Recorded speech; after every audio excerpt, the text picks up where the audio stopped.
Salut à tous et bienvenue sur Field High Tech, j'espère que vous allez bien. Aujourd'hui on se retrouve pour une nouvelle vidéo de présentation d'un des derniers produits que j'ai reçus de la part de la marque Freehand.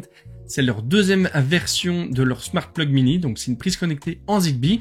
On verra évidemment l'intégration sur les différentes box, on verra ce qui est remonté, le fonctionnement, bref on fera un tour d'aperçu par rapport à ce produit. Avant toute chose, comme à l'habitude, je vous invite à liker la vidéo, à vous abonner, à activer la petite cloche, bref à faire tout le nécessaire par rapport à la vidéo. Et on se retrouve pour le déballage. Alors dans la boîte, ça va être comme toutes les prises connectées, on va retrouver simplement notre Smart Plug Mini 2 et un code QR que pour les explications. Si on s'arrête sur notre Smart Plug Mini 2, on peut voir déjà que les bords sont extrêmement fins. C'est une des plus petites prises d'ailleurs que j'ai l'occasion de tester et ça c'est vraiment top au cas où vous voulez gagner de la place sur des multiprises. Le seul point d'attention, et vraiment il faudra faire attention à ça, c'est ici l'ampérage maximal qui est de 10 ampères alors que ce qui est stipulé sur leur site internet c'est 16 ampères. Alors comme d'habitude pour la première intégration, je vais passer donc par la box de Sonoff, donc la iHost. Ici j'ai branché donc le Smart Plug Mini 2 et on peut voir qu'il clignote, donc normalement il est en phase d'appairage. Donc tout simplement dans la iHost, je vais cliquer sur le plus, je vais faire Add Device, Start Setup pour lancer l'appairage et on va voir si il me le repère correctement. Parfait, donc là en tout cas il me l'a repéré correctement, donc encore une fois je peux éditer son nom et ainsi de suite, c'est pas ça qui va nous intéresser. Si on va dans All Device et que je clique dessus, donc ici j'ai premièrement le Turn On, Turn Off. Parfait, donc ici on peut voir en tout cas la lumière verte qui s'allume quand il est sur on. On a évidemment l'ampérage, les watts, évidemment on peut mettre en place des créneaux horaires et ainsi de suite. Donc maintenant je vais brancher dessus pour voir s'il y a bien une remontée d'infos. Voilà, donc là je viens de brancher un chargeur de téléphone et donc on peut voir qu'il y a une remontée correcte d'infos par rapport à l'ampérage et par rapport aux watts.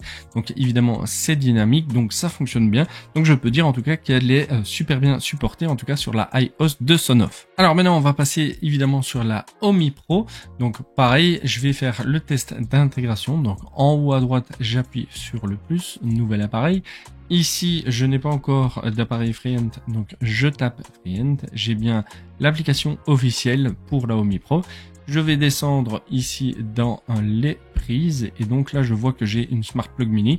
J'ai pas la Smart Plug Mini 2, donc ici ce que je vais faire c'est simplement prendre la Smart Plug et on va essayer simplement de la connecter et on va voir comment il la repère. Voilà, donc là l'installation de l'appli c'est fait, on va continuer. Voilà, donc en tout cas l'appairage c'est fait. Donc ici j'ai bien ma Smart Plug Mini 2. Si je clique dessus, mais je vais avoir évidemment les différentes options. Donc ici j'ai évidemment tout ce qui est lié à la consommation et normalement voilà, ici j'ai bien l'interrupteur on-off qui fonctionne correctement. Donc maintenant on va brancher dessus et on va voir la remontée d'informations. Pareil, donc là évidemment je viens de connecter le chargeur de téléphone et on peut voir qu'on a exactement la même chose que sur la iHost, donc 9 watts et 0,08 ampères. Donc la remontée d'informations est correcte. Donc encore une fois je peux dire que sur la Omi Pro, ici la Smart Plug Mini 2 de Freehand fonctionne à merveille. Dernière box sur laquelle on va essayer d'intégrer cette Smart Plug Mini 2 de Freehand, évidemment c'est Home Assistant. Donc encore une fois pour rappel, je suis sur une instance virtualisée sur Proxmox. Là je suis dans Home Assistant avec Zigbee to MQTT, donc on va se rendre sur Z2M. Et on va simplement faire autoriser l'appairage vu qu'elle est déjà en mode appairage. Alors si elle ne l'était pas, comme sur toutes les prises connectées, vous allez rester appuyé dessus jusqu'à avoir un changement d'état de la lampe. Et une fois que c'est fait, vous relâchez et normalement elle est passée en mode appairage. Voilà, donc là l'appairage est fait. On peut voir en tout cas que le nom du fabricant n'est pas correct alors que le modèle l'est bien. Si on clique dessus et qu'on va dans la partie expose, évidemment j'ai un statut, donc le on-off qui fonctionne.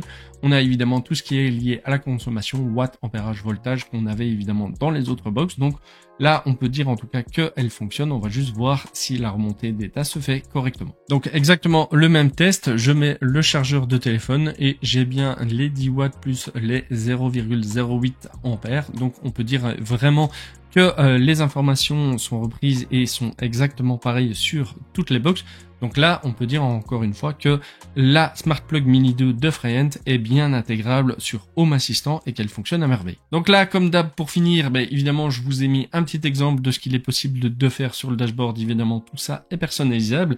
Donc là, si j'appuie dessus, on voit directement, en tout cas, le on-off qui s'active avec l'ampérage, les watts et tout. Et donc, encore une fois, on peut dire qu'elle fonctionne sur toutes les box. Donc pour le produit en tout cas de Freient, donc la Smart Plug Mini 2, on peut dire qu'elle est intégrable sur toutes les box domotique. Voilà tout pour cette vidéo de présentation de la Smart Plug Mini 2 de Freient.